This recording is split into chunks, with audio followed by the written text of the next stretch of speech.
All right, I call this meeting to order at 7:04. Are there any changes that need to be made to the agenda? Phoebe, Can you strike TJF? Daniela, Can we strike the executive session? Thank you. Josh, Hi, can we please strike capital contingency funding, please? Thanks. Devon, Can I add a resolution, USAC resolution disability specialist that my choir director will be giving, presenting later today, please? I'll link it in the chat.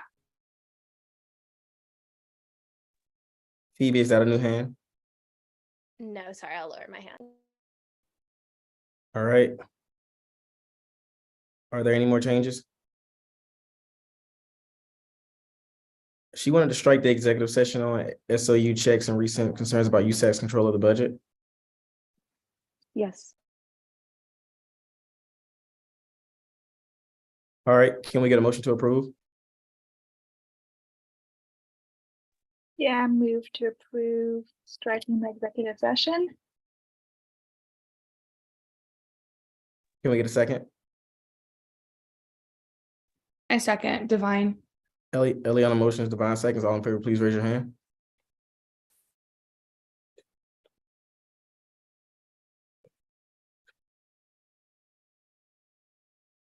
All right, by a vote of 13-0, the agenda for this week is approved. All right, next up is minutes. I hope everyone was able to review the minutes from last week's meeting. Are there any changes, clarifications, or anything that need to be changed from last week's meeting regarding the minutes? If not, can we get a motion? I move to approve the minutes from last week. Can we get a second? I second. Sarah motions, Daniela seconds. All in favor, please raise your hand.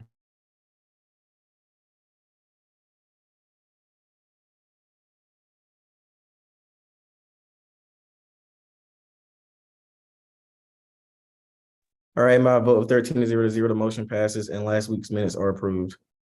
All right, now we'll open the floor up for public comment. Public comment is a time for individuals from the Undergraduate Student Association to come and express any questions, concerns, or comments they may have to council. So if you would like to be recognized for public comment, please raise your hand and keep your hand raised to be promoted. I see an Emily that needs to be promoted.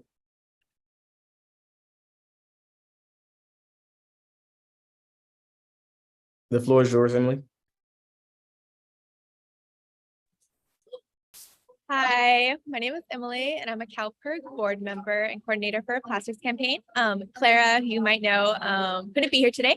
So I'm just going to give a quick update on where we are right now in Perk. So as you know, we are funded by about 25,000 students across the state who pledged the $10 Perk activities fee.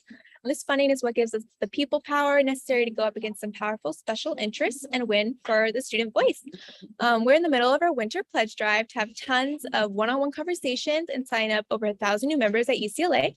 And so far, we've signed up over 800 new due-paying members in support of our oceans conservation campaign. And it's been awesome seeing so much support from students on campus for our work and this issue.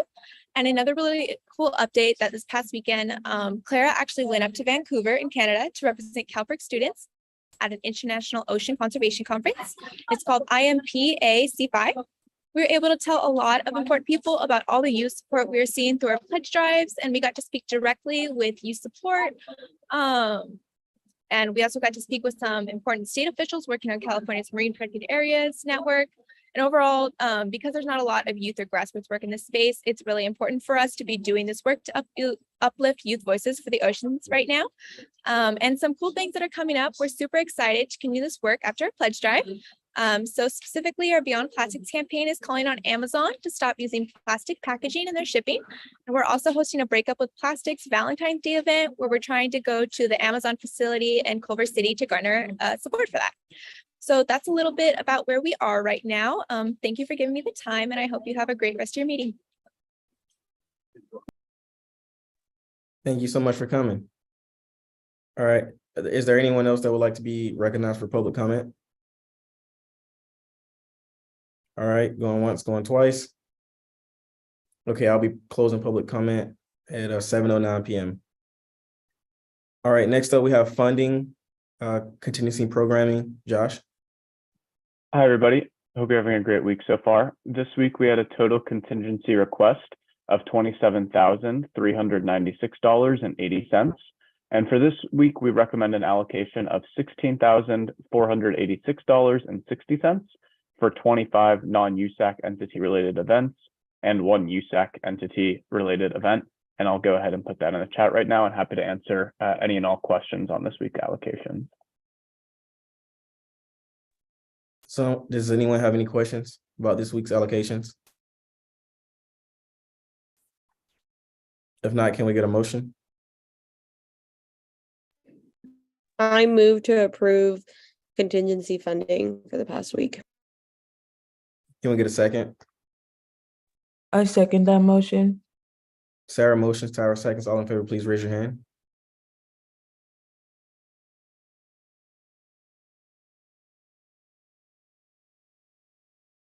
And by a vote of 13-0, the motion passes and contingency program is approved for this week. All right, next up, we have SFS allocations. One. Hi, y'all. For SFS this week, we received a total request of $2,500. We approved this request for $2,500 for 2 non-CSC affiliated student orgs. And I'm typing that in the chat and uploading it. Okay.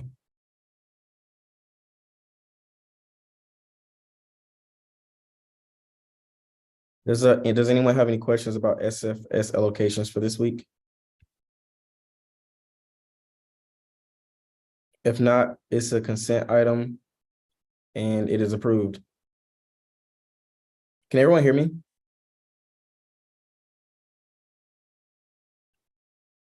Can everyone hear me? Okay, I'm sorry. It's like freezing up. All right, next up we have SWC programming fund allocations. Anna? Yeah, hi all.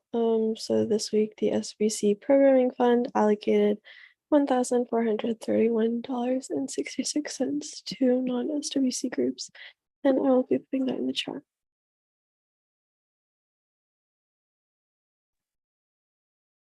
Does anyone have any questions regarding the SWC programming fund allocations for this week?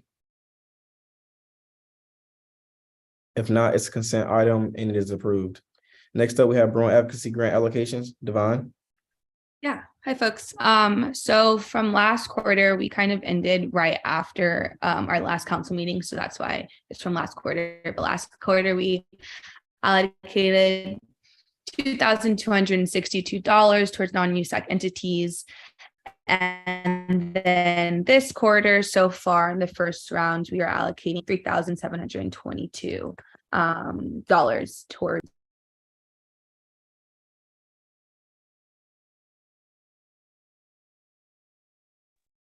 Does anyone have any questions or concerns regarding Bruin Advocacy Grant allocations for this week?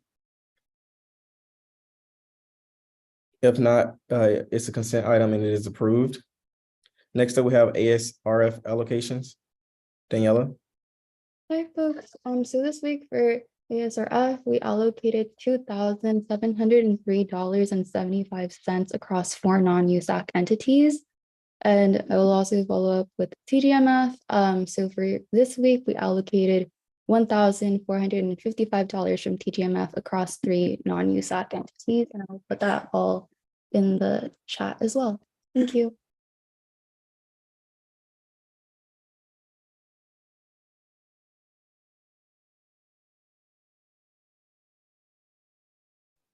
All right. Daniela, you did both, right? Yes, I did ASRF and then I did TGMF. Okay, awesome. Does anyone have any questions regarding ASRF allocations or AAC travel mini grant allocations for this week? All right, if not, they are both consent items and they are approved. Next up, we have ARC allocations. Alicia? Hi everyone, we allocated a total of $3,472.42 to 2 non-USAC entities, and I'll type it in the chat right now.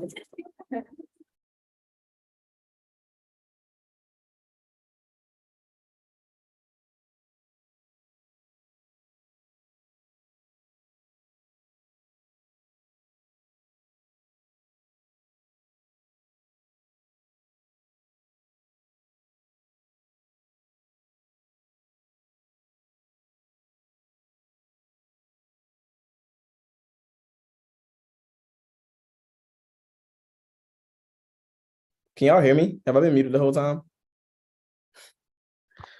Okay, I'm sorry. I said, okay, so for our allocations, it's a consent item and it is approved. All right, next up, we have a special presentation by the FAC, Phoebe, and Vice Chancellor Michael Beck regarding the Sepulveda Transit Corridor and Metro letters on behalf of UCLA. So without further ado, the floor is yours.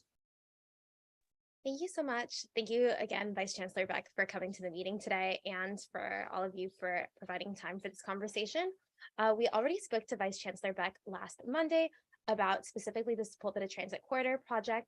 So we clarified a lot of things about UCLA student engagement on those letters, such as wanting to have maybe more USAC and like chancellor communication in advance of public comment periods and being more proactive in how we can engage students. So I think the conversation today can be more general about just typically what university letters tend to be for during public comment periods, what are the different scope of issues the university typically addresses, and what different ways of staying engaged including like one-on-ones with the vice chancellors or standing on committees such as the Sepulveda Transit Corridor for All coalition. So Vice Chancellor Beck, those are kind of the things that we might be interested in knowing today. So feel free to speak on whatever one of those items you'd like to start with.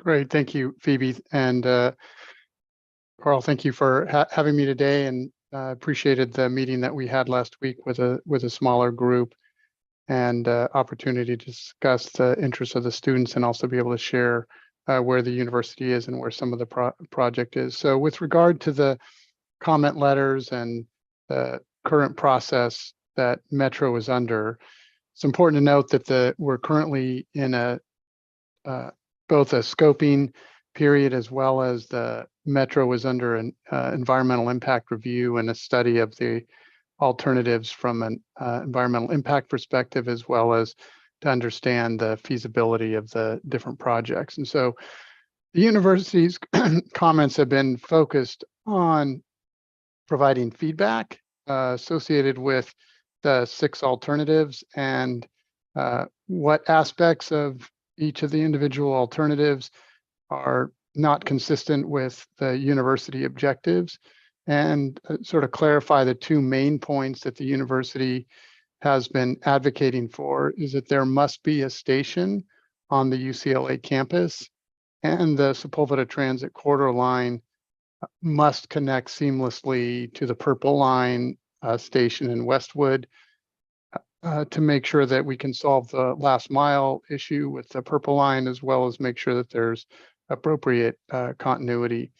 With regard to student input, there's certainly a transportation advisory committee that through events and transportation that has been continually getting updates on this particular issue through the Office of Government and Community Relations. And I know Duane is also on the call today, has been continuing to meet with neighborhood associations, presidents of those, as well as individual groups, and the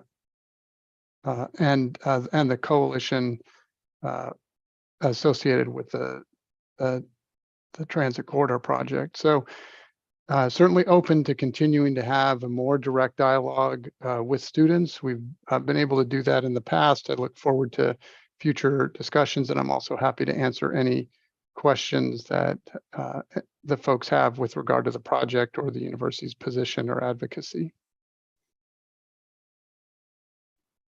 There is just like a couple follow-up questions that I had regarding, I guess, like communication with like the Transportation Services Advisory Board, because I know that was the committee that you mentioned for student communication. The committee didn't end up meeting last quarter because of scheduling issues. And then the most recent meeting, because there's only one undergraduate student on the committee, and the meeting happens like really within the middle of the public comment period. I'm just curious whether or not there's other mediums of like staying connected with these projects with administrators, since those meetings don't always happen very frequently. Certainly, I think we can be much sort of try to reach students in a more broad way. It may make sense once the alternatives are brought forward to even potentially look at a community forum with regard to how to get feedback on what each of the alternatives presents for the university as the university assesses the position that it might take in favor of one alternative over another, and any suggestions that the council has with regard to engaging the students in this way is, we're certainly open to ideas on how to do that. We know that the Westwood Neighborhood Association also has a number of students on it, which also is actively engaged in this discussion. Eliana, totally feel free to ask your question. Appreciate it, Phoebe. I just wanted to recommend, since you mentioned being interested in additional things, you could send out, maybe before making any of these statements, you could send out your proposed issue and your proposed statement to USAC, and we could publicize it to solicit additional feedback.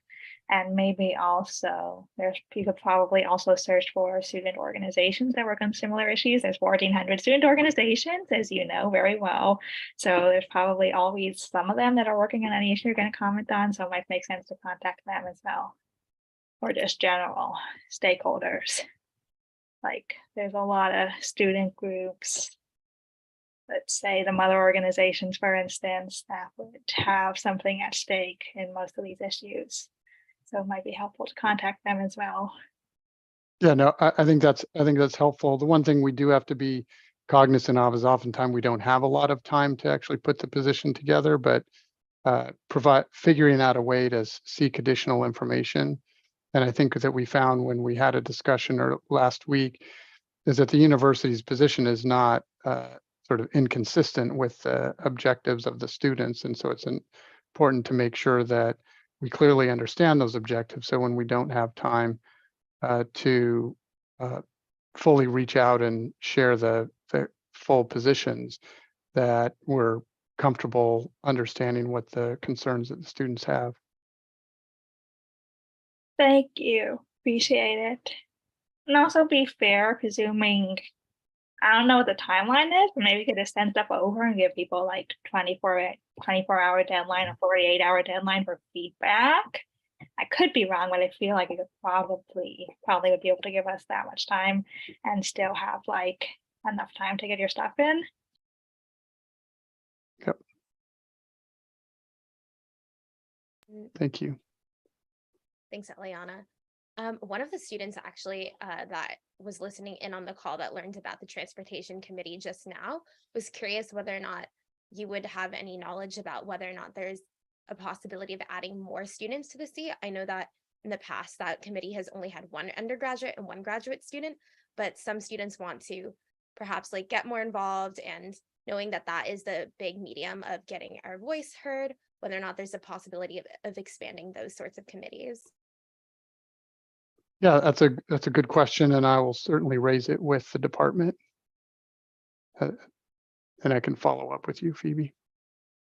Sounds great. Thank you so much. And also just to clarify, Eliana, those meetings aren't public. A lot of the information is, I believe they said it was private because there's potential private information that's discussed at those meetings, or not everything about the transportation services is finalized. So at the moment, I don't know if there's any procedures regarding that, but I think it could be potentially possible to see if we could expand on giving students comment during those meetings, if that's where most of the advocacy would happen. Thank you. Appreciate it. Great work, Phoebe. Very impressed.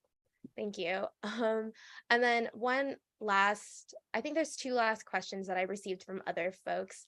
One is just moving forward, given that SUC for All is the medium for which UCLA partners, including USAC and GSA and Northwest Neighborhood Council and all of these different partners are going to be working together moving forward regarding STC sorts of advocacy.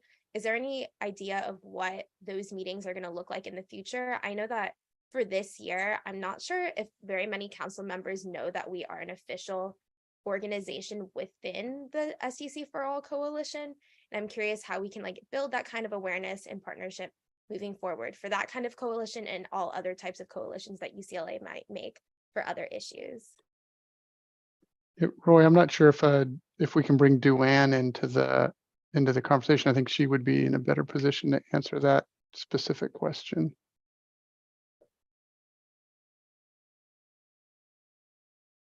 Perfect. Here she comes.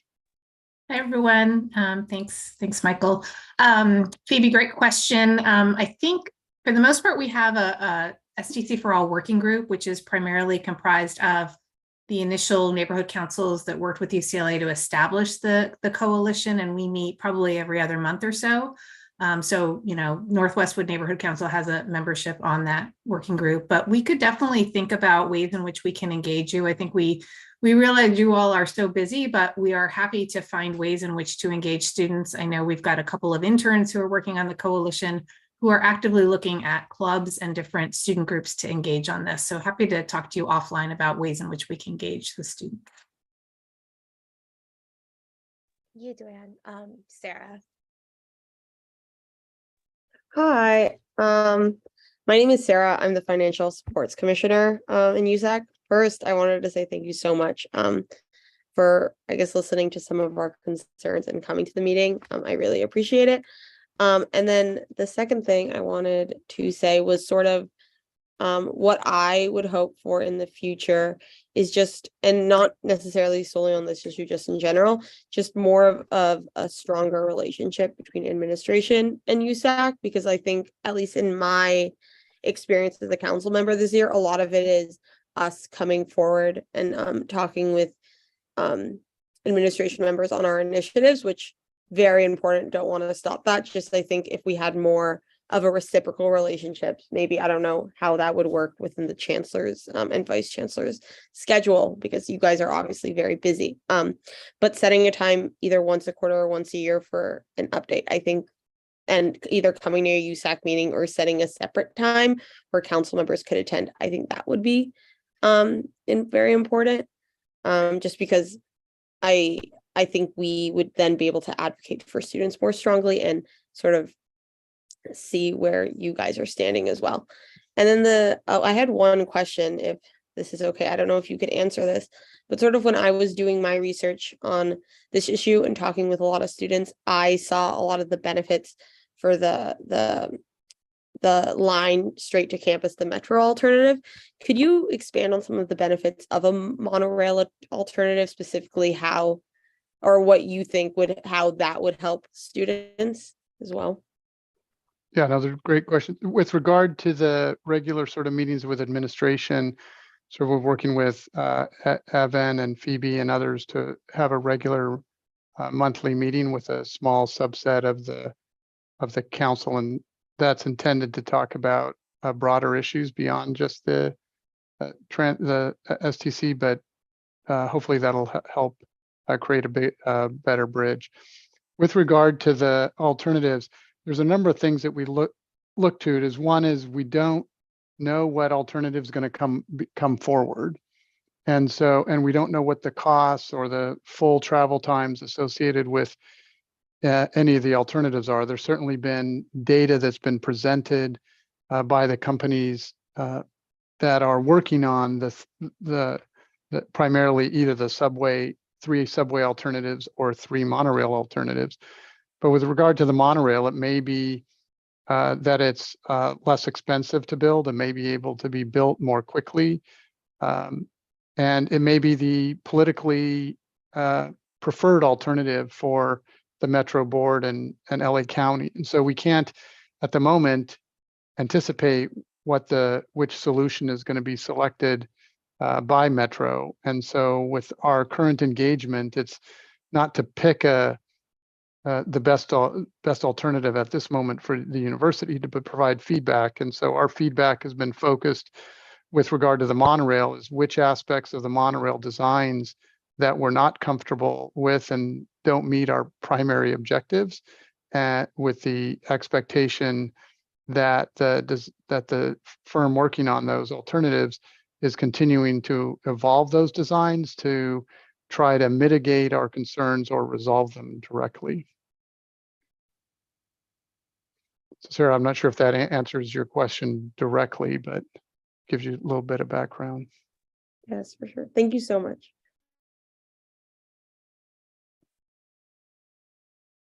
Eliana, feel free to ask your question. Thanks, Michael. Really appreciate your engaging with council. Just a mention of the monorail being politically preferred. I was wondering how you deal with, like, if there's something that might be of value to students, faculty, workers, staff, but might run into political opposition, special interest opposition, that sort of thing. Do you feel a need to like kind of accommodate that to a certain extent, or do you maybe think it might be worthwhile to like throw UCLA's considerable weight into trying to push for what is best for our community and what is most equitable and trying to overcome those political barriers? Yeah, great question. And I'm sorry if I gave the impression that the monorail is the politically preferred alternative. I don't think we know what the politically preferred alternative is. The comment that I was making relates to if, in fact, it comes forward, we want to make sure that whatever comes forward meets the university's objectives. And so our focus has been not to simply say that we don't accept the monorail out of hand, but focus on the elements of the monorail design and service that we have concerns about and that don't meet our objectives, so that they can continue to refine the design. And so if in fact the monorail alternative is selected as the alternative, we know that that we can that it would meet our objectives and may not be as effective as one of the maybe direct line one seat ride alternatives, but we don't know what all the objectives are with regard to cost, time, construction, impacts, and other realities that the Metro Board will have to undertake in their assessment. Appreciate that. Thank you so much. I think one last question that I'll have, and then if anybody else has questions, feel free to raise your hand now. It's just moving forward. I know the next step is the environmental review coming closer to a close, and then having that sort of community town hall of all of the different alternatives, and that might be the best way that USAC can engage students on this issue in the future. In terms of planning and collaborating for that, is there a best way of reaching out? Would that be to like email Duane? Is there like, you know, like an email that we should like consider, or like a source of information that we should keep our eye out on? Yeah, there's a couple things. One is that the document that's going to come out, the EIR, will be likely thousands of pages, and we'll have a very limited amount of time to review and comment. So I think the more we can be prepared, in other words, we may have, you know, maybe 45 days to review all those documents and provide feedback. And so the more we can do ahead of time and be prepared for when that comes out to be able to execute. And if we're going to do a town hall after that, you know, let's say it comes out and you're probably going to do a town hall probably some 30 days after the documents are reviewed. So there's enough time for staff and for students to be able to review and get enough information to have a you know, informed discussion. But we should contemplate what those groups look like and how we would communicate with that, and stay engaged in the STC for All coalition, which is where probably the most information is being shared. Duane, you want to add anything to that? Yeah, I would just add that Metro controls all of the dates on the calendar. And so we can look into a crystal ball and try to predict when they're going to unveil the EIR, but we really don't know. So I put in the chat the STC for All email listserv. If you all sign up for that, you will be notified as soon as we learn from Metro when those meetings will happen, whether it's the actual EIR or other alternatives to weigh in. So it's a great listserv to sign up to. Sounds great. Thank you so much, Duane and Vice Chancellor Beck. It was a really informative discussion, and really looking forward to future collaborations in the future and staying connected.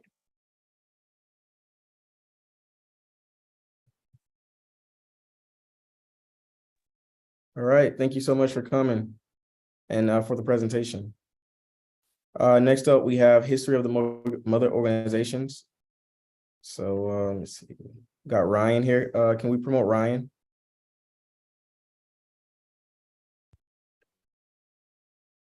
The floor is yours. All right, hello y'all. 1 second, let me go ahead and pull up my presentation really quick. Ooh, can I get screen sharing ability, please?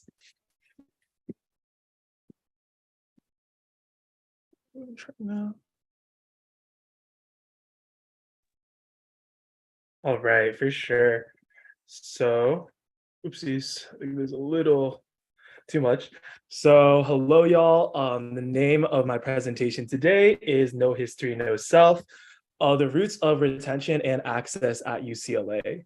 So I know that there have been a lot of conversations happening in USAC, happening in other spaces as well, about really the status of checks that are being withheld from the Community Programs Office, as well as the status of the external review that was a result of a few political actions last year. This presentation is not really going to give my opinion nor the opinion of the CRC on these matters. The point of this facilitation is to really give a foundational understanding of what is the CRC and the SIOC, what are our projects, what is the history, and most importantly, what is the role of USAC when interacting with and managing our projects and committees, as outlined by something what I'll introduce later, the statements of understanding. So in terms of who I am and why I'm qualified to talk about these, to give a little bit of intro as to who I am, my name is Ryan. I use he, him pronouns. I'm a current third year HBS major, Filipino studies minor. I've been involved in Samahang Filipino, one of the mother organizations, the term I'm going to define shortly. For ever since I've been a freshman here, I have served on Samahang Filipino board ever since I've been a freshman. Last year, I served on the campus retention committee as the retention coordinator or the representative from Samahang Filipino. This year, I serve on the CRC as the appointment from the SWC, and I was elected as chairperson. And so the mother orgs, the projects, these committees, I've been really, really deeply involved in ever since I was a freshman. There's political actions like my first year that I was involved in. I was one of the main organizers for the Murphy Hall sit-in last year. And so this is a topic that I'm very intimately familiar with, both the history and kind of the contemporary underpinnings. And so to kind of get a dive into the topic, we're going to go ahead and talk about the Mother Organizations Coalition and kind of what it is and where it comes from. And so to kind of give some socio-political context, it's really important to understand that what happens at UCLA is a microcosm of what is happening more broadly in the Los Angeles area, California to a lesser degree, the United States to a lesser degree, in the world. So it's really important to see how these emergent properties kind of pop up and are influenced by events and in turn influence other outside events. So kind of starting at the kind of big things that are happening right now. The biggest thing they had to think about when we're thinking about the beginning of the Mother Organizations Coalition is kind of the increase in student consciousness that's happening in the mid to late 20th century. We're talking post-civil rights movement. We're in the middle of the Vietnam War. There's the gay liberation movement going on, second wave feminism, and all of these increasing progressive attitudes are becoming mirrored at college campuses across the nation and starting this really huge wave of student activism on multiple fronts. Zooming in a little bit more, when we're looking at some of the student movements, the affirmative action movement is a really big thing that's going on. There are students of color that are being admitted to universities. They're beginning to notice some of the structural contradictions and the structural harms that they are facing, and they're organizing to pass a series of things on their agenda, such as affirmative action and other programs that are beneficial to students of color at universities. Zooming in a little bit more, looking at a specific case study of where these kind of movements are happening is San Francisco State University. 1969, ethnic studies is established and not invented, but really formalized for the first time. Zooming in even a little bit more, now we're getting closer to UCLA. To give a little context of what the entering class of 1980 looks like, there's a 22% five-year graduation rate for Black students, and Black and Chicanic students make up 0.5% of UCLA's population, despite making up what I think was around more than 20, surely perhaps more than 30% of the population of California at the time. And then the last kind of little bit of context, zooming in to right before the start of the MO Coalition, is the High Potential Program. It's the very first student-initiated, student-run retention program in the nation is formed, and it is shut down a little bit after Bunchy Carter and John Huggins pass. And yeah, that kind of lays out a lot of the context for what I'm going to talk about. And all of these different events are kind of directly interrelated to and affect what I'm about to talk about, which is the Third World Coalition. And so you really have to be thinking about the context of everything that's going on. We're looking at the start of the Third World Coalition. It begins loosely organizing in response to a 1978 Supreme Court decision, which banned the use of racial quotas for university admissions. Of course, this wouldn't get formalized. Well, racial quotas were eliminated, but affirmative action and challenges to that are a few years later.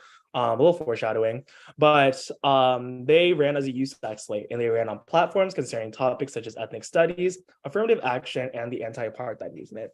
And so that was a whole lot of history, a whole lot of facts that I just threw at you all. And you might be wondering, what does any of this have to do with the Mother Organizations Coalition? The Third World Coalition, which forms in around 1978, 1979, eventually morphs and evolves over time to get the modern Mother Organizations Coalition. We had 5 member organizations in the Third World Coalition, which grows to 10 mother organizations in the Mother Organizations Coalition. And so, who are the mother organizations? We have the African Student Union, Samahang Filipino, the Vietnamese Student Union, the Asian Pacific Coalition, the Muslim Student Association, Queer Alliance, the Pacific Island Student Association, the American Indian Student Association, Movimiento Estudiantil Chicanxtatlan, and Improving Dreams, Equality, Access, and Success. There are 10 different identity-based organizations that represent some of the most marginalized communities at UCLA. For the most part, these communities are pretty self-explanatory in terms of what mother organization represents what different community/population. The only one that might have some ambiguity is Ideas, which represents the undocumented community on campus. But yeah, these are definitely the 10 different mother organizations. Now that we know who the mother organizations are, this is kind of a little quote from the Constitution of the Mother Organization Coalition. So the Mother Organizations Coalition aims to empower groups that are historically affected by prejudice, discrimination, and marginalization. As a coalition, we shall hold ourselves to this mission to ensure that marginalized communities shall have the resources to advocate for themselves and their allies to solve community conditions. In terms of what they do, we have our cultural nights. So for example, Vietnamese Cultural Night just happened a few weeks ago. Samahang Filipino Cultural Night happens every year in May. There was the first ever, I believe, Pacifica Cultural Night last year. But these are really ways to just celebrate our culture and pass them on to our communities at UCLA. We also have various high school and community college conferences where we either go out to high schoolers or bring them over to UCLA to show them what the life of a UCLA student is like. We have our various yield programs such as Southeast Asian Admit Weekend or C Admit Weekend or Kapwa or Black Bruin Weekend, where we essentially bring out folks from different communities to UCLA, stay here for a weekend. It's a little like culturally relevant orientation program.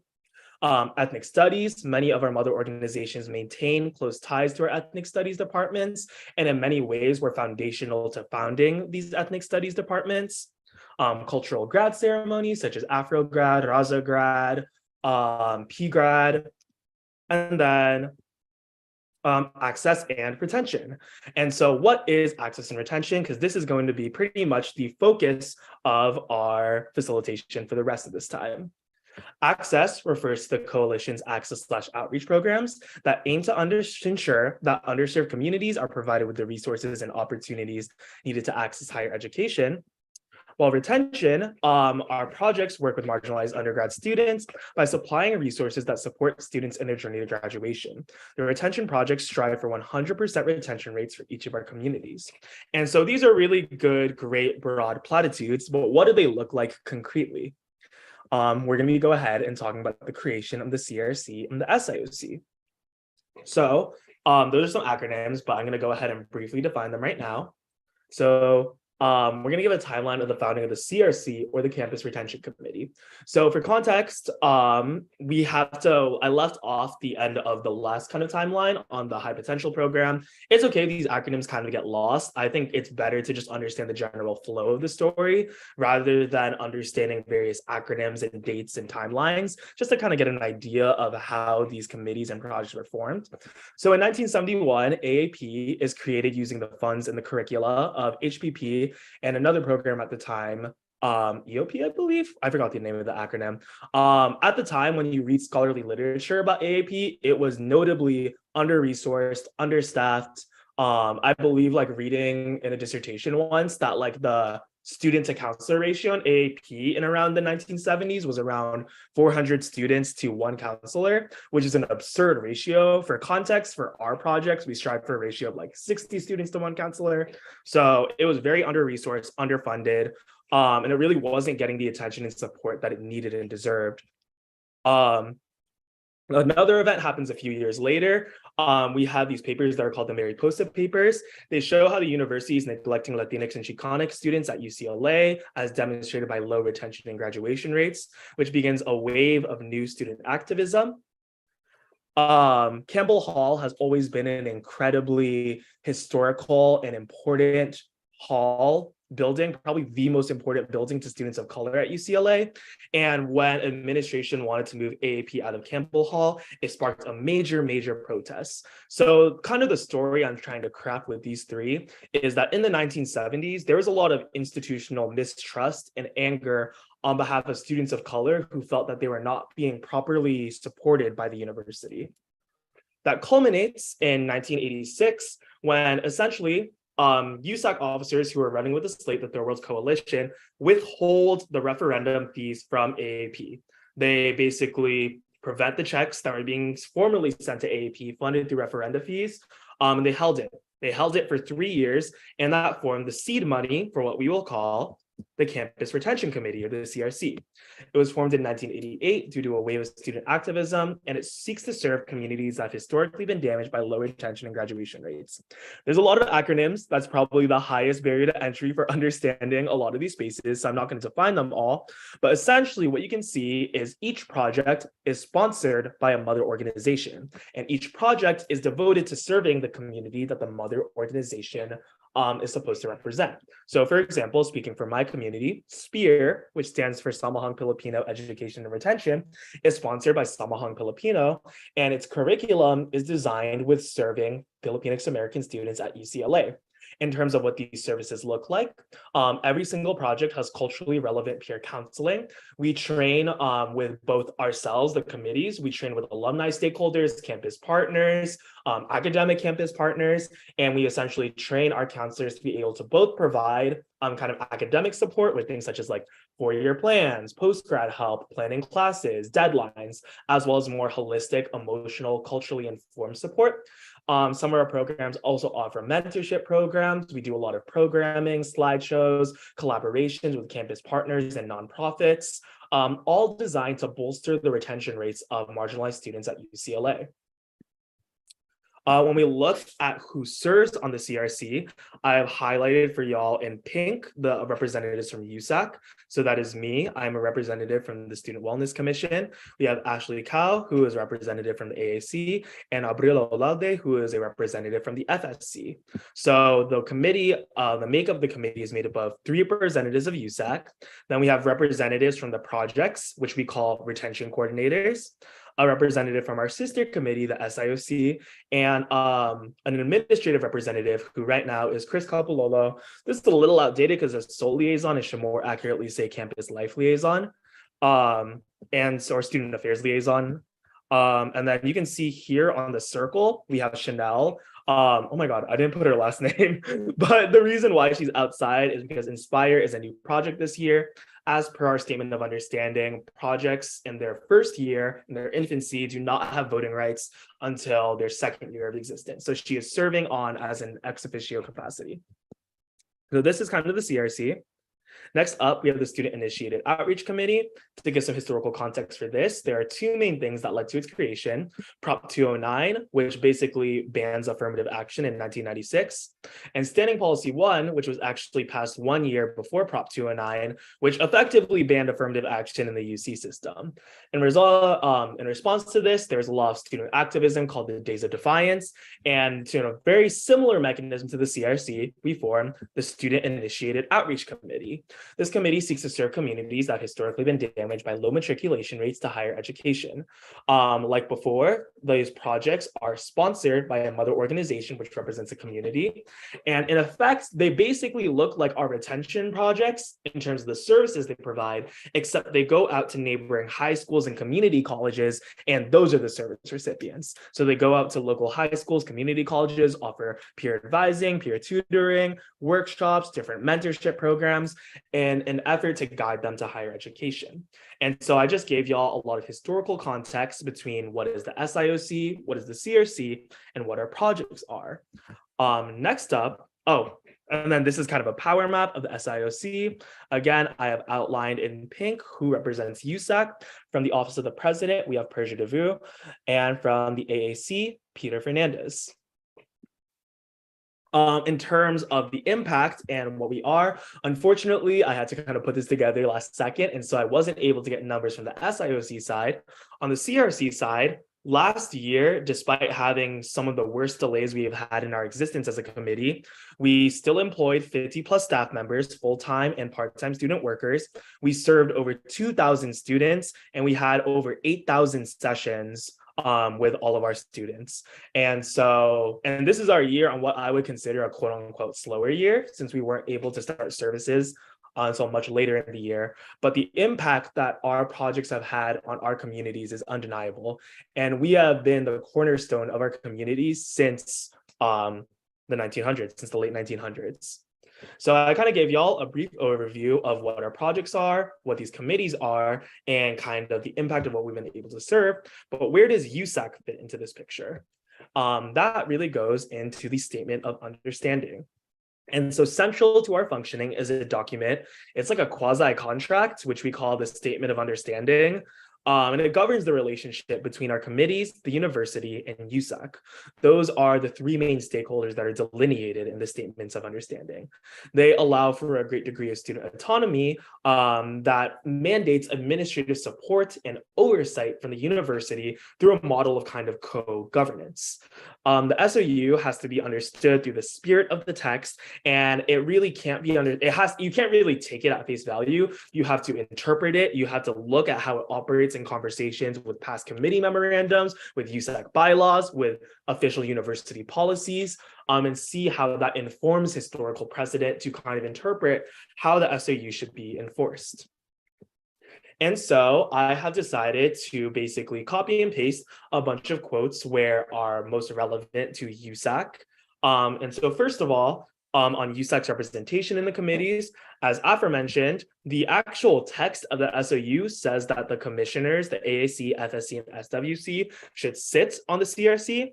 In the SIOC version of the SOU, it does specify that they're appointments. So this is one example of how the CRC SOU has been interpreted in conversation with other documents to allow for my position being the appointment from the SWC.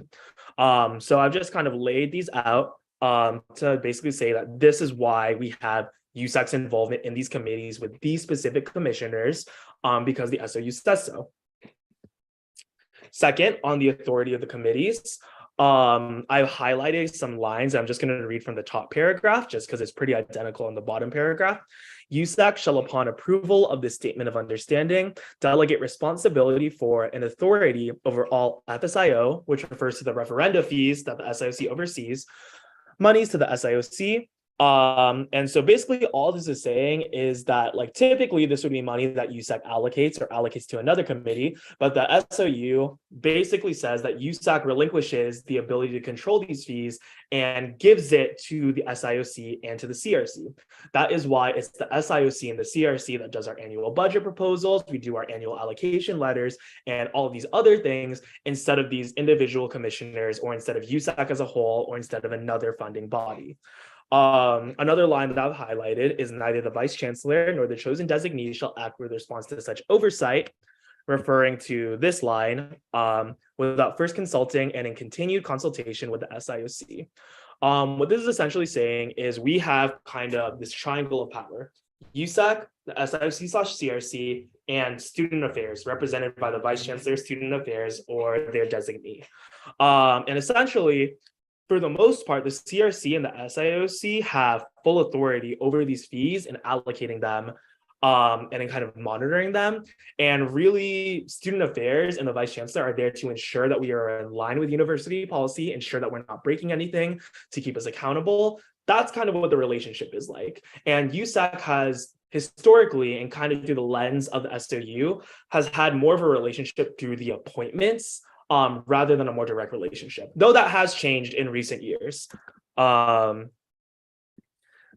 Then kind of talking about this administrative support that I referenced in the prior slide, because I referenced, administrative oversight. What does that look like?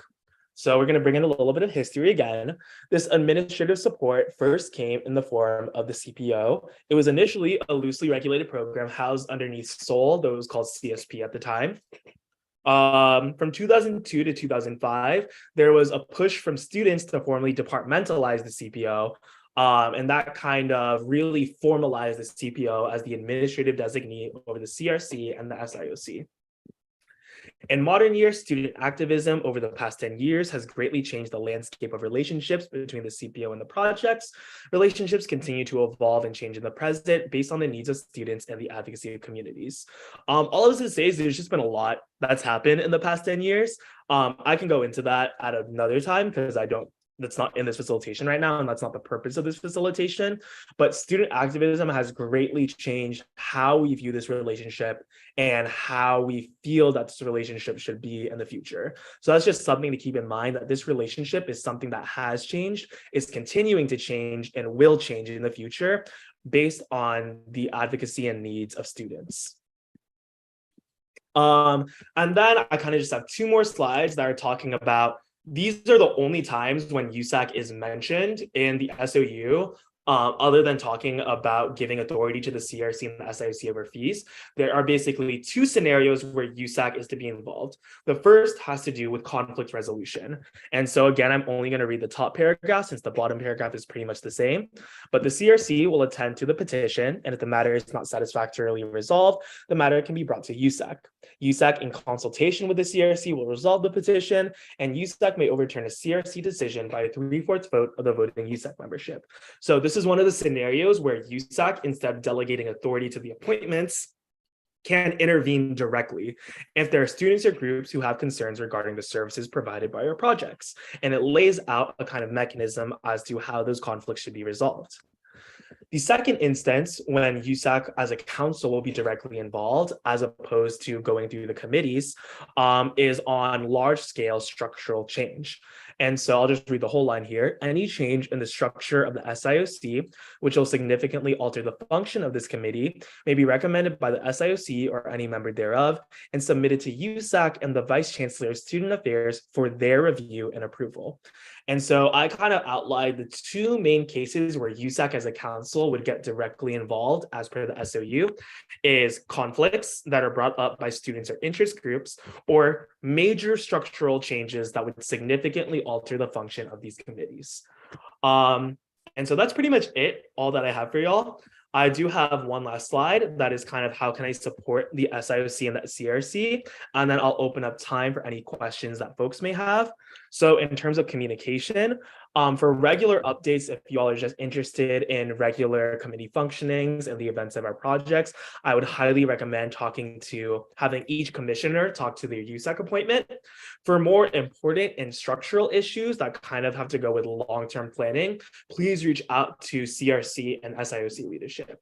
I provided the names of the chairs and vice chairs as well as our emails. Kaylee and I share an email, crc.ucla@gmail.com. I included Kirill's and Anna's personal emails if you want to outreach to them. If you also want, I am very reachable by phone, and honestly, I prefer being reached by text or phone call. You can go ahead and either email me and ask for my phone number, or ask a few of the council members have my phone number. If you ever need to outreach to me concerning the CRC and the SIOC. So the biggest thing is just being communicative with us. The second way is to kind of support the SIOC and the CRC is really being stringent with ensuring that our SOUs are being enforced alongside other fundamental university policies such as the USAC bylaws. And the third thing, a little more lighthearted, is become a project service recipient. Come out, sign for one of our counseling sessions, come out to our events. We oftentimes have food and stuff. It's always a great time to meet members of our community, and you don't have to be part of the specific racial or ethnic community to receive our services and go to our events. But that's pretty much it. And so I hope that this presentation was really helpful for y'all with giving foundational information so that you all can better navigate the kind of more contemporary conversations that are happening right now. And I am now open to questions from anyone. Questions, if anyone has anything concerning maybe the history of our spaces, any specific questions about acronyms or our projects, contemporary events or politics that have been happening, I'm free to answer any questions right now.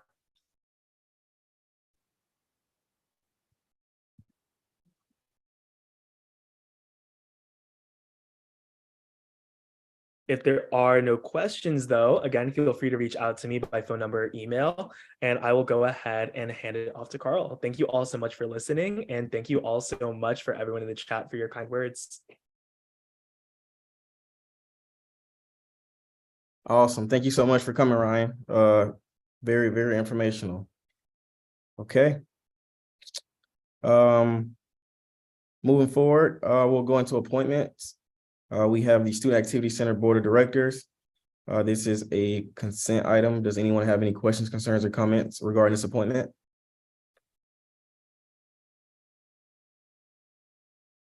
All right, it is a consent item, so it is approved. And then next up is a discussion regarding a vote for council appointment to the Constitutional Review Committee. So Eliana is going up for the position. Does anyone have any questions, concerns, or comments regarding this appointment? It is a vote, but I'm just before we vote, does anyone have any questions for Eliana?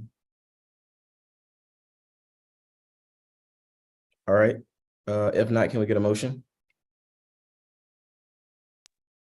I have a question. Should I vote on this or should I stay out of it because it's me? Yeah, you don't have to vote. I guess it can be considered like a conflict of interest, I guess. So you don't have to vote.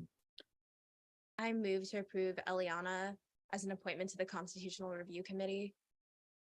Second. Second. Okay. Phoebe motions, Keon seconds. All in favor, please raise your hand.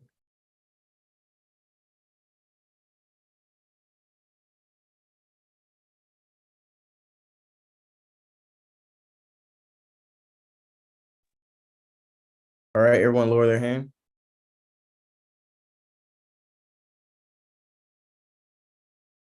All right, all abstaining, please raise your hand.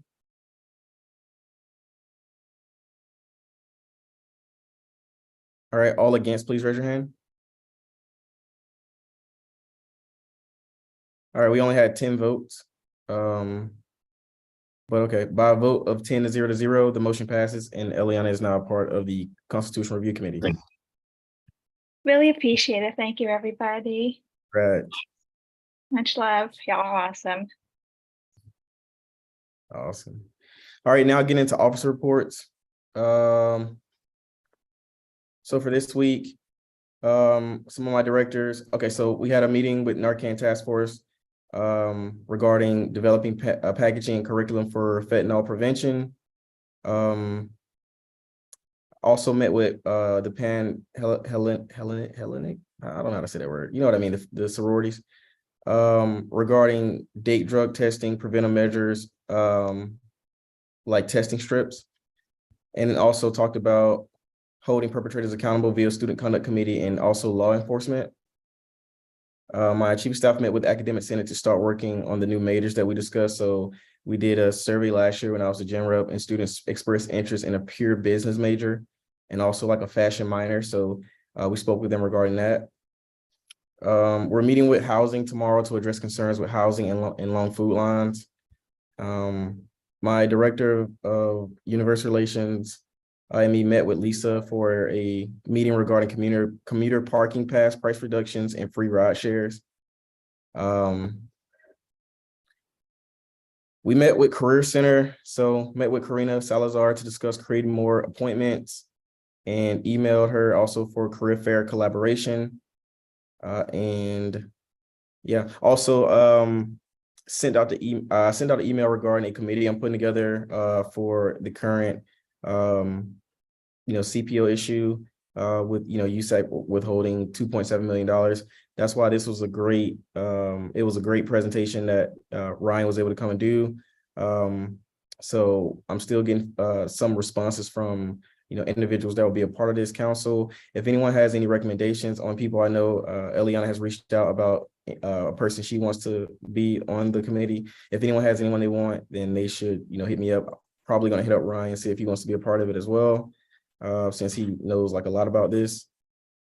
And yeah, just yeah, okay. And then other updates will be during old business. All right, Internal Vice President.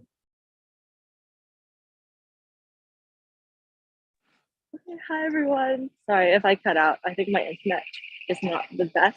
But we have, this past week, we did the True Bruins Raise Awards banquet last Wednesday. I think I talked about it at my last officer update. But we finally held the event last Wednesday. We had case management services and GSA present along with award winners, and they seemed to have a lot of fun and really liked the event. Everyone, I think, enjoyed the stories of the award winners, and we hope that the award winners felt welcomed and also celebrated. You can see the award winners on the UCLA Case Management Services Instagram, and we're just wrapping up this event now that we're sending out certificates to the award winners who weren't able to attend. Another thing that we're doing is the Campus Safety Alliance. I think you all got some emails if you are council members who are listed as part of the Campus Safety Alliance in the bylaws, but we're planning our winter quarter CSA meeting. And we have emailed all the administration and then also council members. So if you got an email, please respond with your availabilities so that we can finalize that date and get that out to everyone. And then just keep an eye out for anyone who didn't get an email from me for the final date that it would be. And then lastly, we're doing our rent relief awards. We're still working on getting the checks from the housing fair, but my directors are still working on discussing how to actually assess the logistics of these awards and then also the criteria for award winners. But that should be all for me this week. I'll pass it to Divine.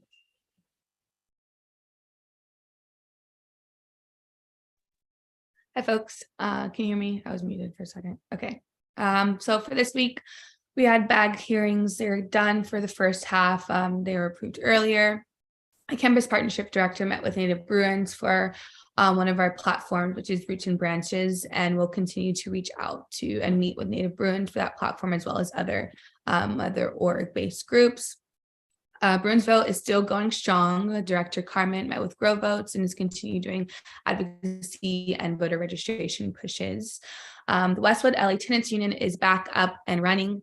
The first meeting is happening tomorrow from 7:30 to 9 p.m. in the Pub Af building. I think it's room 2343. So if you're interested in tenant literacy and learning more about Westwood tenants and Westwood tenant rights, I highly recommend joining at some point, sitting in the meetings. The first lobby corps meeting was last Friday. It went extremely well. There was over 18 people that attended, and we are looking forward to sending some folks to Sacramento and possibly DC for some lobbying opportunities. This past weekend, there was a TMT discussion, the 30-meter telescope discussion, where there were folks that are actually on the board of TMT that came and attended. They just sat and listened, quote unquote, sorry for that, students and outside members to discuss and to hear out why TMT should not, or at least the UC system should not be funding TMT.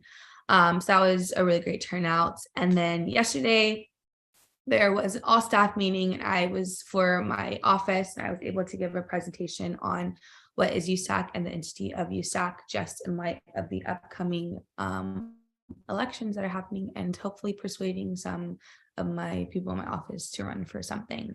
And you will hear in just a bit from my acquired director, Liam, who will be presenting an awesome resolution.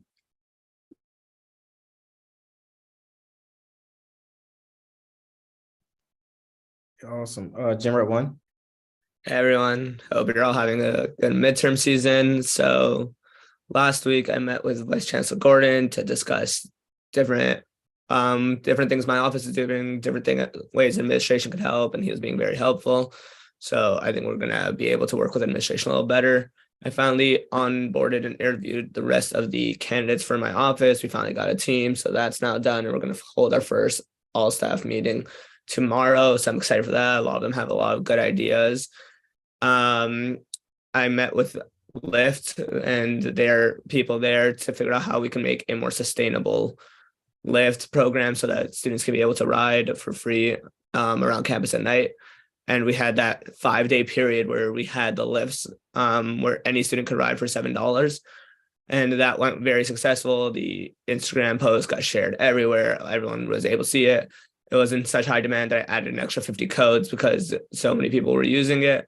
So hopefully we can find a way to get that to be a permanent thing at UCLA. And yeah, I think that's all. Thank you guys. Gen Rep 3. Good to be with all of you. So sent out working on some more micro grants with some very great student projects, and also have a few events in the work, one on internet overuse / addiction and healthy habits with Rise, and got another neurodiversity and mindfulness with All Brains that are coming up. Yes, and yeah, other than that, I've been trying to develop some initial ideas on surplus requests. So going to be discussing this with the amazing Reggie Miles from Afro Latinx Coalition, have a disability peer mentoring thing I'm interested in. Hit me up if you're interested in collaborating on that. And additionally, he's amazing, Fyra. Agreed. Additionally, there's some stuff I'm talking with the Daily Bruin about on some basically concerning civil rights at UCLA. So keep an eye out for that, and would appreciate if y'all can share that when it gets out. Thank you. Appreciate it.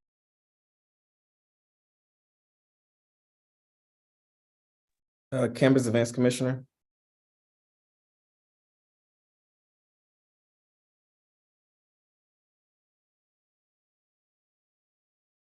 Okay, got you. The CEC's proxy says Giovanna will send in a written report. Okay, thank you. Community Service Commissioner.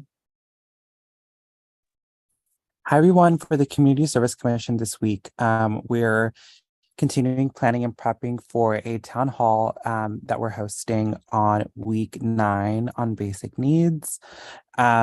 We're so excited to be announcing that this week and inviting everyone that's involved and a stakeholder on basic needs. We're also preparing for Homeless Awareness Week that our program support directors are putting on this quarter. It's going to be a little bit more dynamic than it has been in previous years, but once it gets officially announced on our Instagram, I'll share more information on that. And we're also continuing prepping for the Impact Conference that's coming up this month, where we have 28 UCLA delegates going to the Impact Conference, which is the largest conference in the nation on the topic of community service and civic engagement. So we're so excited to be preparing UCLA students for that conference. And that's all that I can think of. Thank you so much. Facilities Commissioner. Hi, everyone. Okay, this week we finally got a lot of applicants actually than we expected, like 3 applicants for OSAC chair, which is really exciting. Unfortunately, we also got an email about an OSAC allocation. Not sure if we're gonna bring it to council, but I think there's somebody that missed the application period last year that might want to get an appeal. So I'll let y'all know if that ends up happening. We also, for the Student Sustainability Leadership Council, me and Sam, one of the climate action fellows within the Office of Sustainability, have been working on a new framework to get more student sustainability leaders together and connected. So we've been trying to recruit like a new SSLC facilitator and really build back that community again. So really excited about that. Our Bruin Bazaar committee is still doing a clothing swap week 8 Friday in Bruin Plaza. And there might be a collaboration with Zero Waste next week for some sort of upcycling or clothing swap with them as well. Still doing work with the reusable dining wear program, and then also like with the Buyer Values Committee, within some of our other sustainability committees.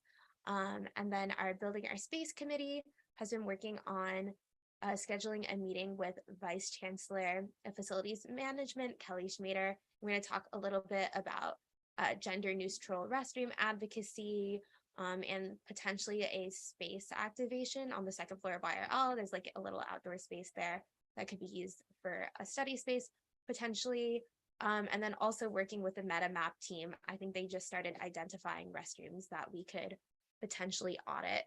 And yeah, I think that's the gist of what we've been up to this week. Oh, actually, sorry, big thing that I was supposed to talk about. We also had a meeting with Seppi and Vice Chancellor Gordon last Friday.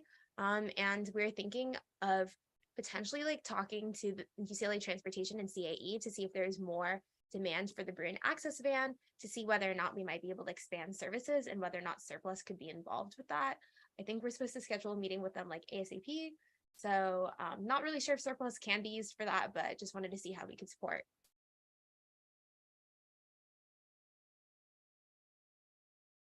Okay. All right, next up we have Financial Sports Commissioner. Hi, everyone. Let's see, I want to turn on my camera for this. What has FSC been up to? We have been working on a presentation to talk with more admin members about the New York Times, which just is similar to the last presentation we did, just has a little bit more details on the financial aspect and different avenues of funding. And then we are working on a bylaw change that we wanted to present this week, but it'll come in next week now that we have Eliana on the committee. Now that we have Eliana on the committee, we are working more, we're following up with parking for to do the like raffle, to get like students some, or at least subsidized parking permits. We have partnered so far with thank you so much, Eliana. We have partnered so far with BMAC about like a mental health initiative and advocating for more funding. So we're probably going to have a follow-up meeting this week, and then probably reach out to SWC in the future to collaborate on that or to get their take on it. I have been ill, but that's not really my office. And then other than that, we also attended the basic needs focus group for the Basic Needs Center, and just sort of gave them, thank you, Divine, sort of represented like what we thought students takes were, which included like making sure the mother orgs had a space there, and making sure like they were accounted for in that area. I think that's it. Thank you guys for listening. Oh, and then as always, my directors have done so much and deserve a big thanks for all the work that they do.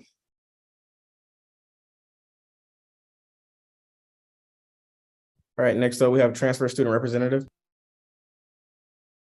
Hi, everyone. I hope everyone's midterms are going well. We're almost done. This week I have been working on a variety of different things, but they all kind of overlap one another. I scheduled like the Holy Trinity meetings with the Transfer Student Center and the Transfer Leadership Coalition. And so those should start next week. And specifically for that, I want them to start working with me on like a transfer student survey, particularly focusing on campus climate and what they feel like UCLA is falling short on and what UCLA is doing good on in terms of supporting transfer students. And also segueing into like town halls and transfer student mixers. And then I remember I mentioned last time like the initiative to support the Umoja and Puente programs at different CCs. I've sent emails to Jessica and Melissa, the sole advisor for ASU, to discuss the possibility of hiring the different volunteers that are working on UCLA Admit weekends under the different mother orgs as staff under my office. And I'm still playing around with this idea, but I hope to utilize the different staff members as like intercultural liaisons to work under my office, but also under the Transfer Leadership Coalition. I also had the first committee meeting for the Black Bruin Transfer Extravaganza this past Monday. And I'm a bit upset because there's like POC admit weekends that all the different cultural orgs are supposed to go to.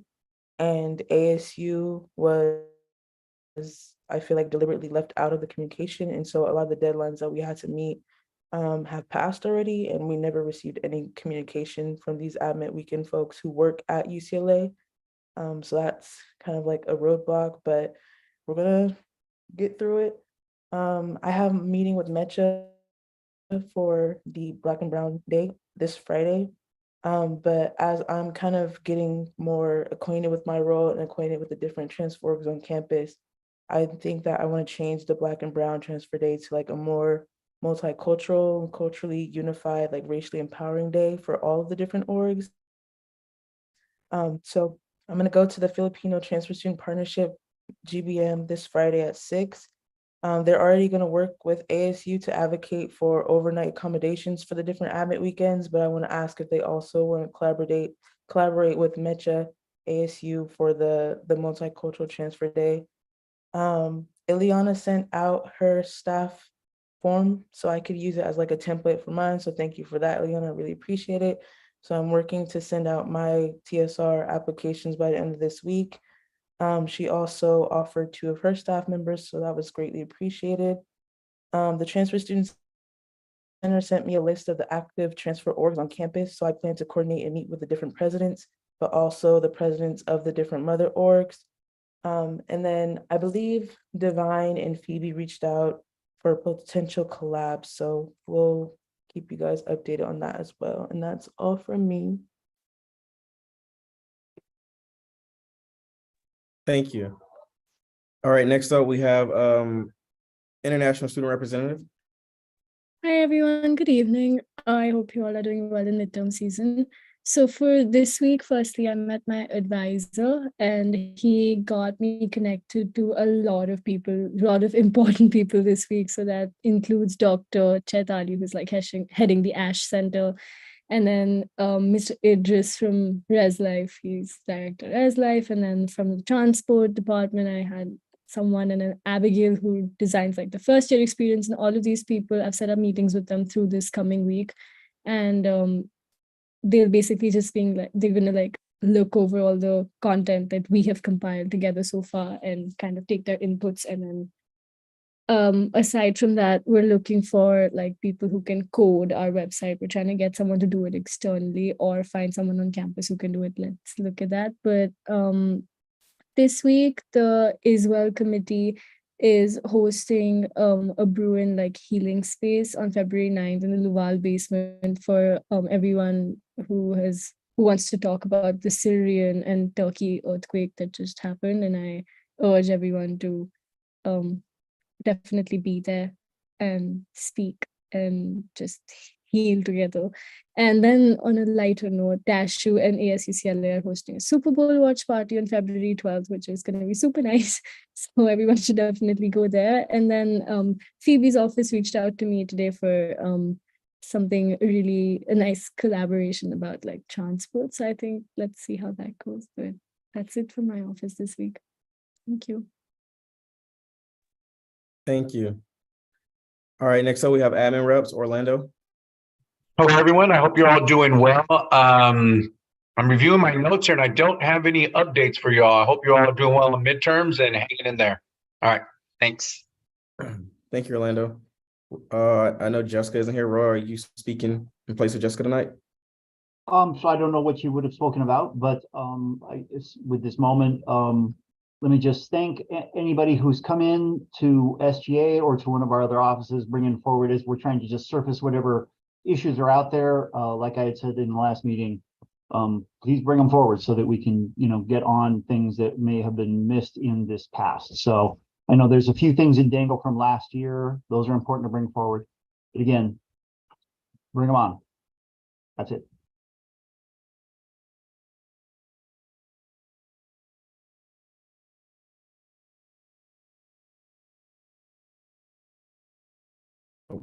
Lori?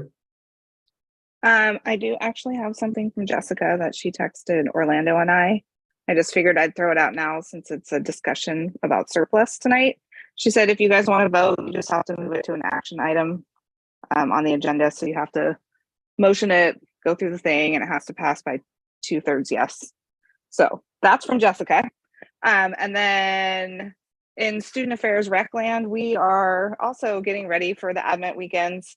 Tyra, if there's anything that you need help with ASU, please reach out. My colleague Chelsea works on a lot of the space reservations, so hopefully we can help ASU since they kind of got left behind. Happy to help in any way we can. And then that is all.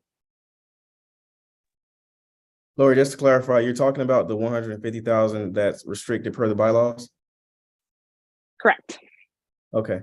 Yeah, we should motion to vote on that tonight so we can go ahead and get that money to BOD. So okay, thank you. All right. So can we get a motion to do that actually? Does anyone have any question regarding that? So regarding this part of the surplus, there's 150,000 that's specifically restricted by USAC bylaws. Like it has to go to this. It's almost like a referendum, like money almost. And it goes, so 67,500 will go to USA BOD programming fund, right? So because that means 45% of surplus. I'm sorry, not 45% of the restricted amount, 12% to capital contingency percentage per the bylaws. So that's 18,000. And then there'll be 64,500 from the contingency receipts, the balance of 150,000 per the USAC bylaws. So the total is 150,000. I just seen a question. Hold on, let me take a look at that. So to clarify, this includes the BBRC. No, that doesn't include the BBRC. That will be voted on. Wait, let me see. Yeah, that's not included in this at all. That's already been accounted for before the net surplus available allocation. Does anyone have any questions regarding this? All right, if not, can we get a motion? I move to approve the restricted funds for the 2022 to 2023 surplus to support student programming. Can we get a second?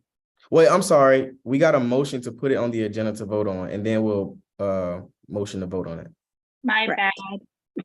I move to put the restricted funds from 2022 to 23 surplus on the agenda to vote on them. Can we get a second? I second. All right, Eliana motions, Daniela seconds. All in favor, please raise your hand.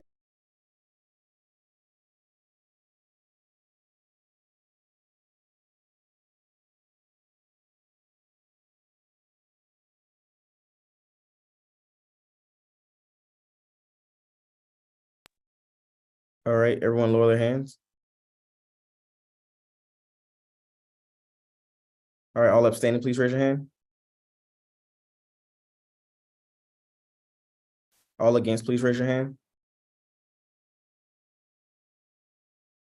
All right, we only had 12 votes out of 13, but by a motion of 12, I'm sorry, by a vote of 12 to 0, the motion passes, and the vote for restricted funds from surplus is on the agenda. All right, now, does anyone have any questions regarding this now that it's on the agenda? If not, can we get a motion?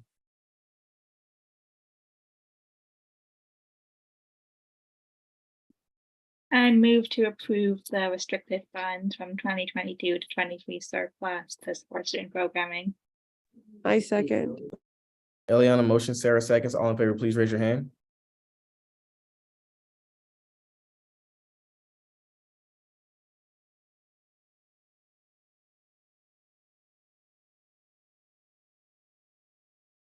Is one on right now? All right, everyone lower their hands. All abstaining, please raise your hand.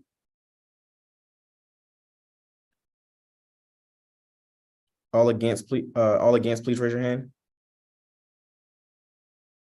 Okay, by a vote of 12 to 0, the motion passes and USAC approves the restricted surplus per USAC bylaws of $150,000. All right. And now I see, I kind of skipped the old business. But just to update, so for the in-person meetings, the first one will be next week. Obviously, if you can attend, if you don't feel comfortable attending, you don't have to attend. We'll have it set up so it's hybrid. I will give more information regarding this in regards to the location. It'll probably be in Ackerman. There is like a specific location where we hold these meetings. But hey, if you can, that'd be awesome. As I stated before, the goal will be to do these bi-weekly, and then with the goal of doing them in person every quarter. Every Tuesday starting next quarter. Yeah, Roy? Yeah, I'm pretty sure, unless I get corrected by Marisa on my cell, these would normally return to being in the Bruin Viewpoint Room. So just so anybody who's coming, that'll be here on A level, the big room in the corner with the big window looking out at Bruin Plaza. Okay, awesome. Thank you. Does anyone have any questions, concerns, or comments regarding this? Yes, hybrid will be available. It should be available in spring, yes. Roy, you got your hand up again? Okay, awesome.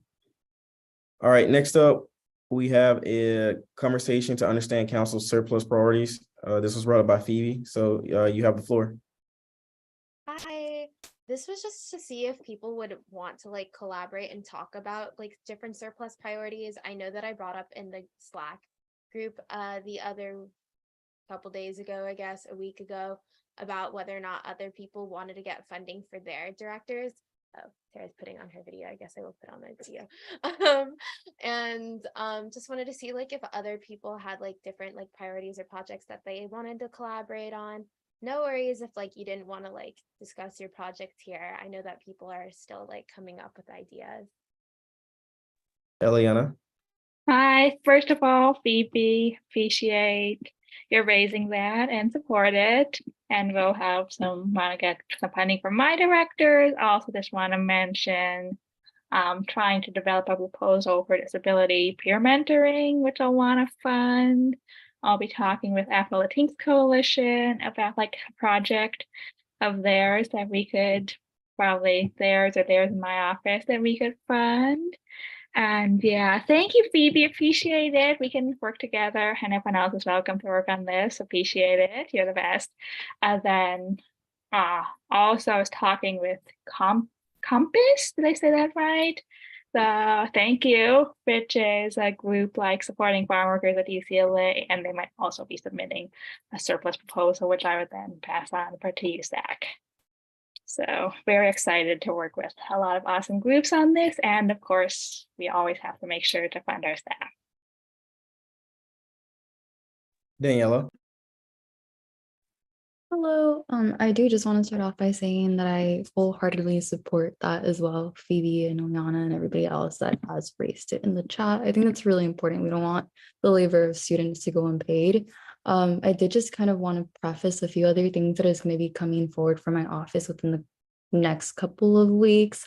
So first off, Books for Bruins, that is a recurring request every year, but this year there have been some shifts and some challenges as a result of the payment methods that we've been doing for Books for Bruins that have also affected our access to funding for other programming. And it's limited those resources in that capacity because all of Books for Bruins has been paid in full thus far out of AAC's budget, which normally doesn't operate that way because surplus is usually available earlier on in advance. So we're able to pay for Books for Bruins out of surplus.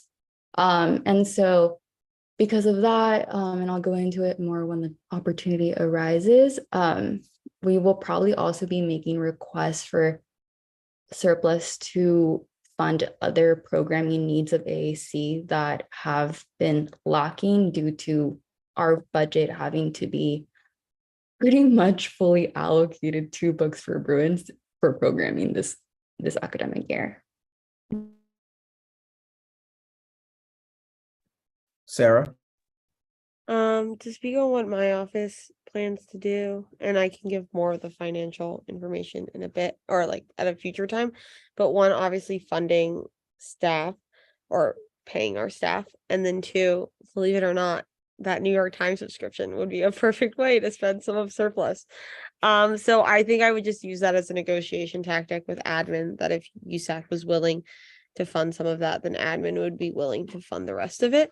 And then I had one question for paying staff. Is there in the past, has there been like a typical like rate or like typical like amount that staff gets?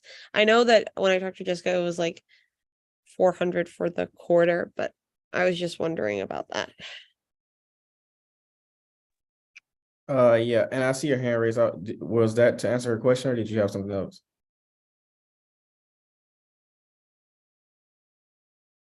Okay.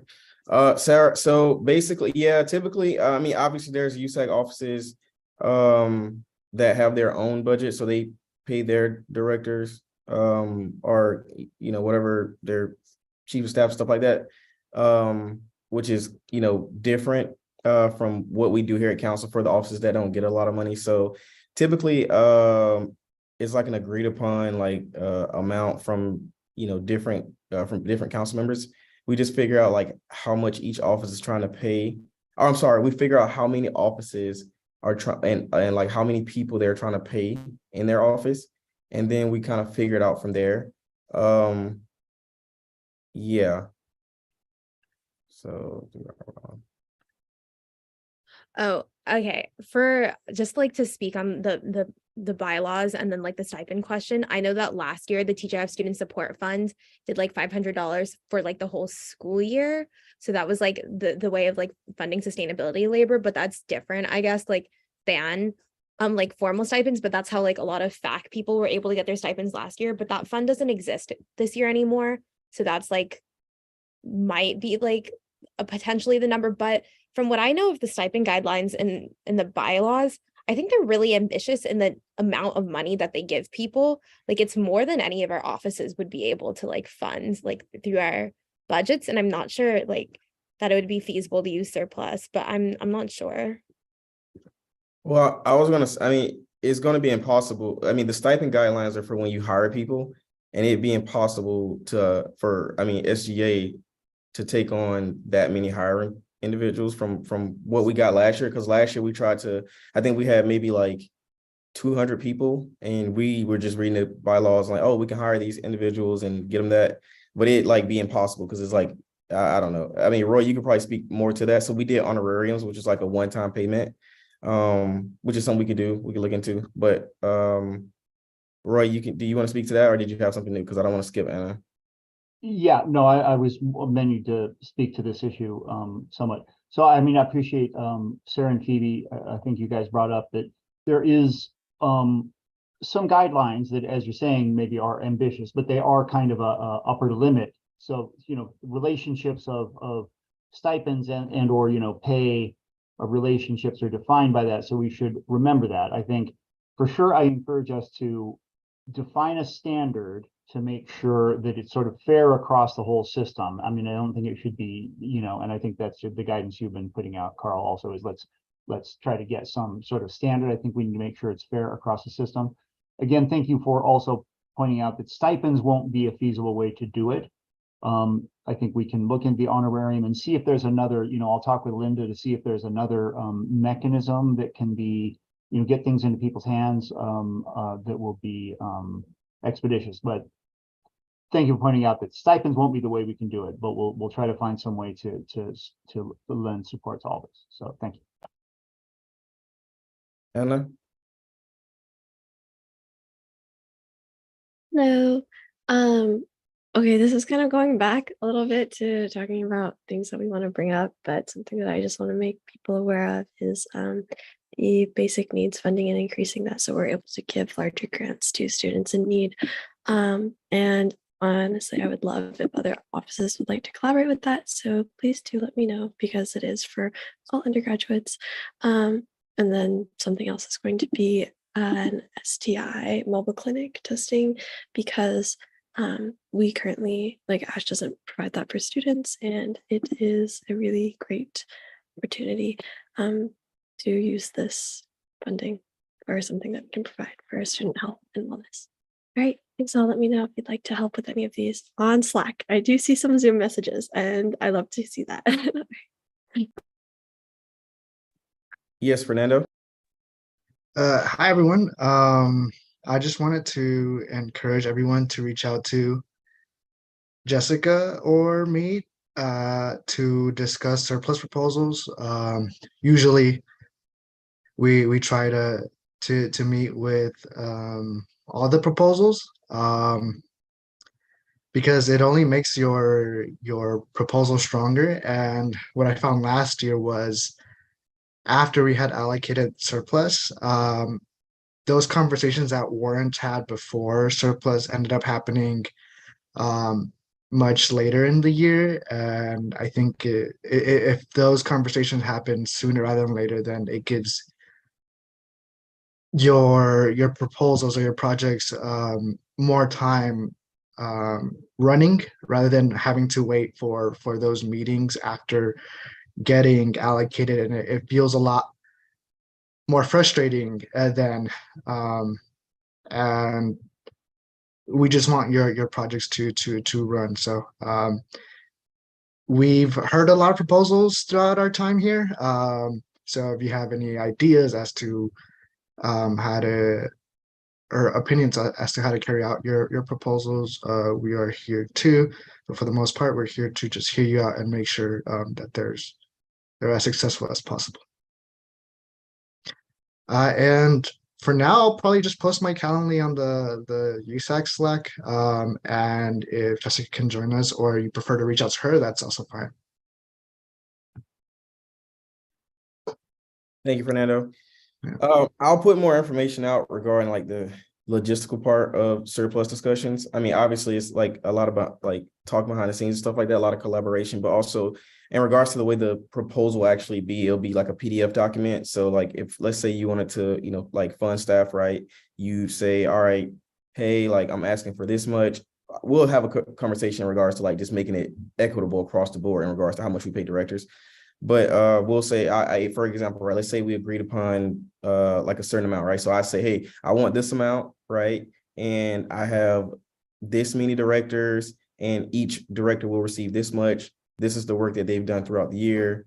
And you bring it to council and then we, discuss it or whatever. And we'll do all the presentations in one day. So for other people's initiatives, it'll be the same way, right? So you'll put a PowerPoint document together, explaining how much you want, why you need that much, what's this going to be used towards, and things of that nature. Okay. Other things that can help out as well, specifically, let's say you're doing a basic needs one, you can have testimonials of individuals of students saying like, hey, like it would have been nice if I was able to have funding for this, or if I was able to receive this throughout the year, things of that nature to make your proposal more stronger, okay? Because you got to understand that we're not just selling this to each other, we're also selling this to the student body, right? So when the student body comes back and looks and says, well, how much did council give to this? Like, you want to be able to give a reason as to like, hey, this is why, right? This is the reason why I requested this much or whatever. But yeah, great discussion.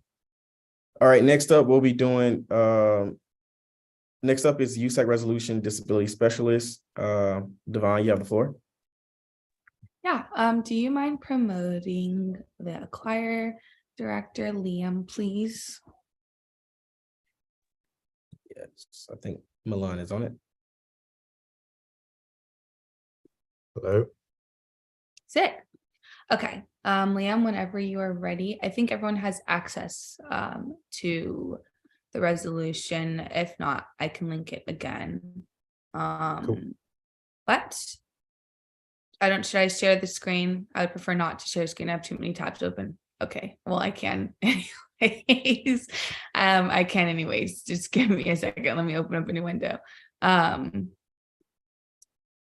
Okay.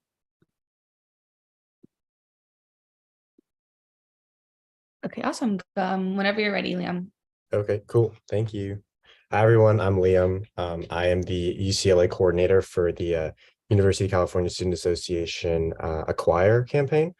And yeah, today I have a resolution in support of the budget ask for funding for disability specialists at the UC. And so, yeah, I guess I'll just go through it, and then afterwards I will take any questions that you guys have about it. And yeah. So I guess I'll just read it. Whereas the Center of Accessible Education, CAE, at UCLA currently employs 6 disability specialists, creating a ratio of 1 to 666 approximately of disability specialists to students, which is far greater than the ideal amount of 1 to 250, which is listed by the University of California Student Association. Whereas 4,000 students are currently seeking accommodations at UCLA, which is 13% of the total undergraduate student body. Whereas according to CAE, turnaround time for a student accommodation request is between 2 and 4 weeks. And that bleeds into midterms and other huge assignments throughout the quarter that students don't have accommodations for. Whereas UCLA has had 10 disability specialists on staff during the 20 to 21 academic year. But as of the start of 2023, there was a loss of 4 specialists, putting more stress on staff and students and further limiting availability. Whereas the rise in student to specialist ratio due to the aforementioned loss of staff is compounded by the increase in students seeking accommodations or resources from CAE at UCLA. Whereas UCLA's disability specialists require a master's degree, yet are paid $45,000 a year on average. And the average salary in Los Angeles for the profession is $55,000, and the state average is $70,000. Whereas Los Angeles's high cost of living and UCLA's below competitive wages results in a low retention rate of disability specialists, as we saw before, with our loss of 4 over the course of 2 years. Whereas 28% of undergraduate students with disabilities have seriously considered leaving the University of California, compared to only 17% of undergraduate students without disabilities. Whereas 85% of UC students without disabilities or conditions agree with the statement, quote, "I have the space and resources needed to succeed academically," end quote, compared to only 67% of students with disabilities.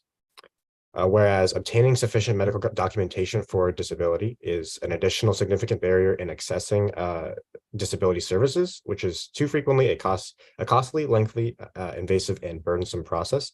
This further limits the uses of resources, and it's just harmful to students overall.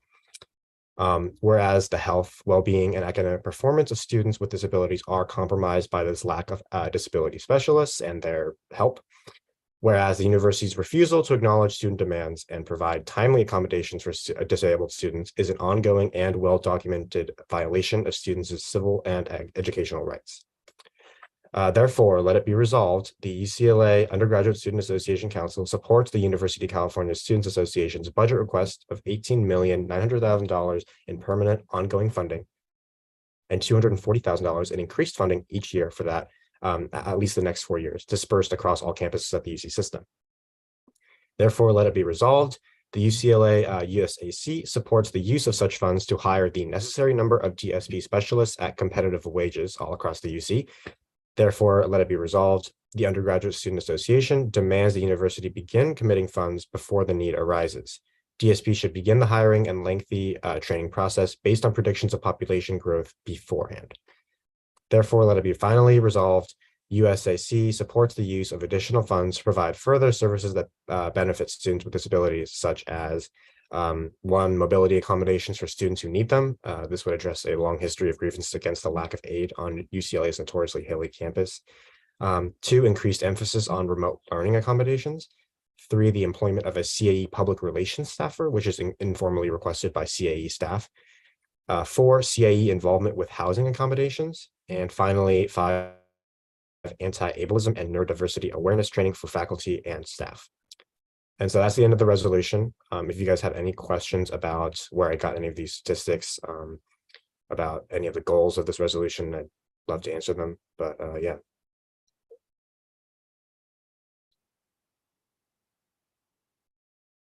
Yeah, Eliana?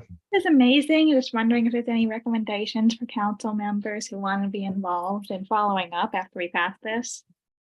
Yeah, so actually I will be going to Sacramento in March for the Student Lobby Conference, where I will be presenting this to a couple of hopefully a couple of representatives.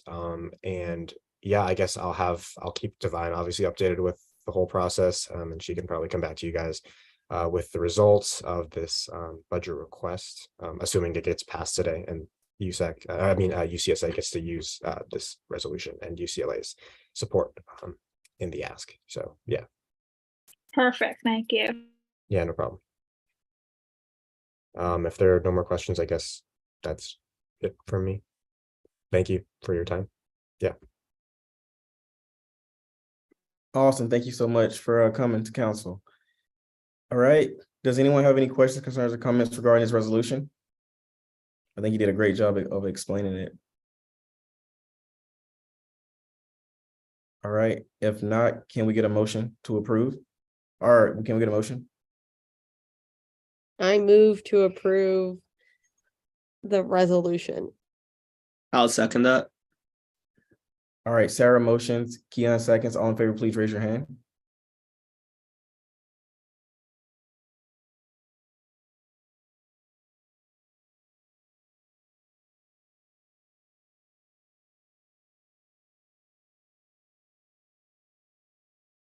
All right, and by a vote of 13-0, the motion passes, and the USAC resolution on USAC resolution disability specialist is approved. Okay, awesome. Well, I know it's midterms. Thank you guys so much for coming tonight. We'll start doing like welfare checks again, stuff like that, like after council. But I know everyone's busy and want to get to studying and get some sleep. So thank you everyone for coming tonight, and everyone have a good night, okay? Thanks, everyone. Good night, y'all. Yeah, good night.